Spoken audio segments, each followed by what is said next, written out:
কোনো মজাদার খাবার খেতে মন চাইলেই এই তান্দুরি চিকেনটা বানিয়ে ফেলে। এই তান্দুরি চিকেনটা বাসায় এত মজাদার করে তৈরি করা যায় যে বাইরে গিয়ে কিনে খাওয়ার কোনো প্রয়োজনই হয় না। সাথে মুচমুচে পরোটা আর সালাদ, সাধারণ মজার একটা প্লেটার। তো আজকের রেসিপিটা খুবই সহজ করে বানানোর চেষ্টা করেছি, আশা করছি ভালো লাগবে।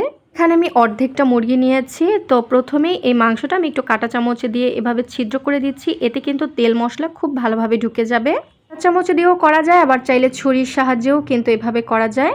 ছুরির সাহায্যে 5 থেকে 6টা এভাবে দাগ কেটে দিলে হয়। তো আমি একটু ছোট পিস করে নিচ্ছি, আপনারা চাইলে কিন্তু আস্তেও তৈরি করতে পারেন। সোনালি মুরগি দিয়ে যখন চিকেন তান্দুরি করি তখন কিন্তু আসলে ছোট পিস না করলেও চলে, তবে যেহেতু বড় ব্রয়লার মুরগি দিয়ে আজকে আমি তান্দুরি চিকেনটা করছি তাই আমি ছোট পিস করেই নিয়েছি। তো প্রথমেই স্বাদ মতো লবণ অ্যাড করে দিলাম। আমি কিন্তু আমার পছন্দ অনুযায়ী ছোট পিস করেই করেছি, আপনারা চাইলে আপনাদের পছন্দ অনুযায়ী বড় পিসও রাখতে পারেন। জিরার গুঁড়া অ্যাড করেছি 1/2 টেবিল চামচ, আদা আর রসুন বাটা 1 টেবিল চামচ পরিমাণ অ্যাড করেছি, লাল মরিচের গুঁড়া দিয়ে দিয়েছি, আদা কালো গোলমরিচের গুঁড়া দিয়েছি 1/2 টেবিল চামচ পরিমাণ, চিকেন তান্দুরি মশলা 2 টেবিল চামচ পরিমাণ অ্যাড করে দিচ্ছি। এখন দিয়ে দিচ্ছি টক দই। টক দই আমি বাসায় তৈরি করেছি। টেবিল চামচ পরিমাণ সয়া সস দিয়ে দিচ্ছি, আর 2 টেবিল চামচের মতো দিয়ে দিচ্ছি টমেটো সস। সস কিন্তু অবশ্যই ব্যবহার করার চেষ্টা করবেন, তাহলে কিন্তু এই তান্দুরি চিকেনের টেস্টও অনেক বেড়ে যাবে। এখন সব কিছু আমি খুব ভালো মতো করে মিশিয়ে নিচ্ছি। মশলার সাথে এই মাংসের পিসগুলো ম্যারিনেট করে অবশ্যই 1 ঘন্টার মতো রেস্টে রেখে দেবেন। আর 1 ঘন্টা যদি নাও রাখতে পারেন তাহলে অন্তত 30 থেকে 40 মিনিটের মতো রাখার চেষ্টা করবেন। সামান্য পরিমাণ চিনিও অ্যাড করে দেব। চিনিও খুব ভালো মতো করে মিশিয়ে আমি 1 ঘন্টার মতো রেস্টে রেখেছিলাম। তন্দুরি চিকেন ভাজার সময় অবশ্যই সরিষার তেল ব্যবহার করবেন, এতেই কিন্তু এটার স্বাদ ভালো হয়। তবে চাইলে সরিষার তেলের সাথে অল্প পরিমাণ সয়াবিন তেলও মিশিয়ে ভাজতে পারেন।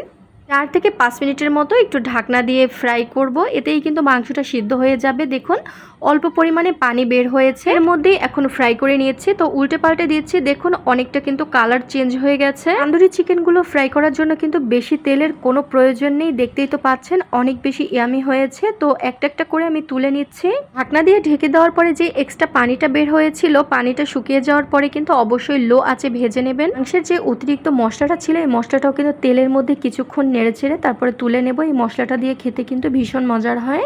গুঁড়া দুধের মধ্যে আমি লেবু দিয়ে দিলাম, এখন খুব ভালোভাবে মিশিয়ে নিচ্ছে। শসা কুচি করে নিয়েছি, বিট লবণ, ধনিয়া পাতা কুচি, কাঁচা মরিচ দিয়েছি। হাতের কাছে টক দই থাকলে কিন্তু শসা কুচির মধ্যে টক দই ব্যবহার করতে পারেন। এক্ষেত্রে গুঁড়া দুধ আর লেবু দেওয়ার কোনো প্রয়োজন নেই। তান্দুরি চিকেনের সাথে পরোটা অথবা নান রুটি খেতে পারেন। তো আমি সহজভাবেই পরোটা তৈরি করেছি। সন্ধ্যার নাস্তায় অথবা ইফতার টেবিলে এরকম প্লেটার হলে কিন্তু আর কোনো কিছু প্রয়োজনই নেই।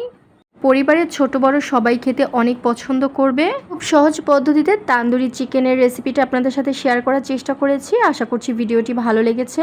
আজকের মতো বিদায় নিচ্ছি, আল্লাহ হাফেজ।